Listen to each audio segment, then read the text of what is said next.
All right, welcome back. On this video, we're going to talk about successes and things that make the guilt-free game plan work, right? So celebrating gratitude. And so my first thing here that I wanted to talk about was the movie Soul. If you haven't seen it, I might spoil it for you. But let me introduce myself, Reggie, Fit for Freelance. We build adaptive business leaders through compassionate health coaching. So I'm coming to you live on YouTube and Facebook Mondays, 8:30 p.m. Eastern. Thanks for joining me. So what I want to talk about is this scene and how gratitude affects your everyday life. So this one is later in the movie. Joe says, it's just, I've been waiting on this day for my entire life. I thought it'd feel different. And Dorothea says, I heard this story about a fish. He swims up to this older fish and says, I'm trying to find this thing they call the ocean. The ocean, says the older fish, that's what you're in right now. This, says the young fish, this is water. What I want is the ocean, right? And so I feel like that's a really good situation, because what happens a lot of times people are stuck casually implementing things. Maybe you tried a new nutrition plan or new diet, or you had a New Year's resolution or something to change your health, or you had a big goal and you tried it once and you're like, all right, that didn't really change anything, right? Or if you, it sounds funny when we say it like that, but if you think about it, sometimes people try things for like 2 weeks and you're like, all right, like I'm going to stop because it's not really working. What you have to do is celebrate the smaller successes, so you have an understanding of your progress and the process. And so this is part of the guilt-free framework here, down at the bottom, where it's accountability, right? So you have to have a process for ownership in order to see the changes that you want. And when you look at the guilt-free game plan process, this last part, practice, it's about having a progress and then celebrating your ongoing success through gratitude. So that's a critical part of becoming an adaptive business leader, being able to reach your goals, whatever you set them to be. And the guilt-free game plan helps with that. So let me know what you think about that, if this is starting to make some sense. Let me see. I got some banners in here too, right? So here's how you can stop being stuck, casually implementing, giving up, or feeling discouraged, right? That heart-wrenching, like, man, this really sucks. I'm never going to see any change. And so you just quit. You know that feeling? I know you know that feeling. I know that feeling too, right? So here's how you get past it. One, you practice gratitude daily, right? So if you think about, you are in the water, you are already in the healthy, fulfilling life of your dreams. You just have to be able to appreciate it day by day, right? Instead of waiting until a goal and finding out that the goal wasn't really what you're looking for. Same with this and Soul, or even if you were to follow through with your health plan, right? So this is a big thing for a lot of people who are kind of, thinking about it. I should really get around to exercise, but you haven't done it yet. I always try to connect those people to, like, what do you expect to happen when that happens? What does your life look like when that happens, right? Because if you can visualize that now, you have motivation to get there. And it's not so much just like the culminating event, because then you're just like, I did it. Emptiness, right? So you want to be fulfilled. So you want to practice your gratitude daily. One quick way to do that, every day I do it. I'm a huge fan of the Panda Planner. You write down 3 things that you're thankful for. It can be something like really serious, like your heart health, or I don't know. I have tons of examples running through my head. A lot of them are like body related, but it could be some of those smaller things that you might take for granted. Socks, food, refrigerator, gasoline for your car, a way to get to work, a job, any of those things are things that you can be thankful for. It's like millions of things. And once you get into that mind space, you can really start to feel thankful for the daily blessings that you have, right? And so I have this here. What are you thankful for today?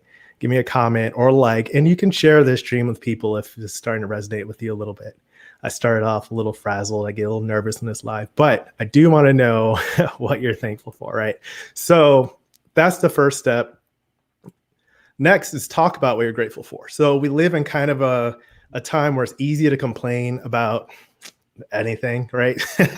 Every day something happens and it's just like one negative little piece. But really, when you're talking about, like, maybe you're in a safe home, you have air conditioning, you have lights, you're watching this video, you have the technology to do that, right? There's so many things to be thankful for that if you can focus on that, you can realize that the everyday things are what gives life its sweetness, right? And so that was in that movie Soul with the bagel or the seed that fell from the tree.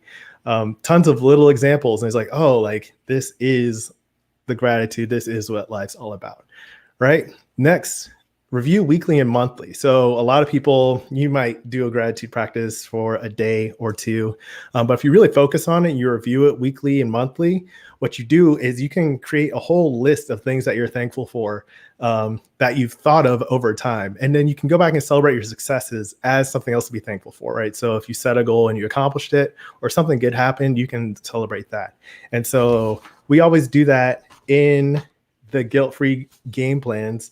I wasn't going to talk about that yet, but I was so excited because we do kind of keep a log. I printed out a couple of my clients' successes, and they're like, some of them are small, but they build, right? So you separate your cravings from your choices, lost 6.5 pounds, better energy, felt great with mental clarity on like a specific day, right? More confidence for conference call, video appearance, tried a new recipe, right? So those are the little things that add up that you want to be thankful for, you want to enjoy on your path, right? It's not just about the finish line, it's about the journey. And that's something I go to with my mission and vision statement here. I'll pull that up for you. So making health an engaging part of the entrepreneur journey by inspiring confident ownership of their path to freedom and fitness, right? So you own your path and you're on that journey. And still the vision, every entrepreneur knows how to lead the healthy, fulfilling life of their dreams. That's not to say that like everyone is a fitness model or like in a superstar bikini competition or able to pick up a pool table, right? It's just like some smaller things for whatever you want to do with your health, right? And you're owning that path, you're on the journey and you're engaging with it. So let's go back to the banner. So after you review weekly and monthly, right? And you're celebrating that success, you're feeling good every day. And then what you do, it's easy to get stuck in comparisons, right? Especially when you're comparing yourself to someone else, someone on social media, maybe an entrepreneur you look up to, maybe a fitness model, right? They have those great buns and you're like, how do I get my buns like that? All of that, right? So if you compare, you want to compare to yourself, right? First of all, try to avoid comparison. But if you do, compare to yourself only, and especially, right, compare to where you started. So as you build up incremental progress, it's easy to forget how far you came when you look back at the bottom of the mountain. And this is a major key lesson. I'm glad it came out like that. So when you compare, be sure to compare to where you started on your own scale of success. So when you have this, right? So when my clients finish, they have like 3 pages of things that they've done for success and making progress towards their goal. So if you want to kind of go from being stuck, casually implementing things, and switch to being an adaptive business leader on your path to freedom and fitness, then I have a free Facebook group, the Fit for Freelance Scale Smashers. The link's in the description. We'd love to have you in there. We are kind of making a difference one step at a time. And I think that is pretty much all I wanted to talk about. Definitely leave a comment here. Let me know, what are you thankful for today? Oh, I also linked a post on gratitude and giving you a little bit more perspective and ways to think about that. Do I have any comments? Oh, thankful to live in Florida and happy to enjoy walks outside in February. Yeah, great idea. Also swimming, right? In the pool the other day, I saw that. So that's it for today. Be thankful, enjoy your journey, and keep practicing. Thanks.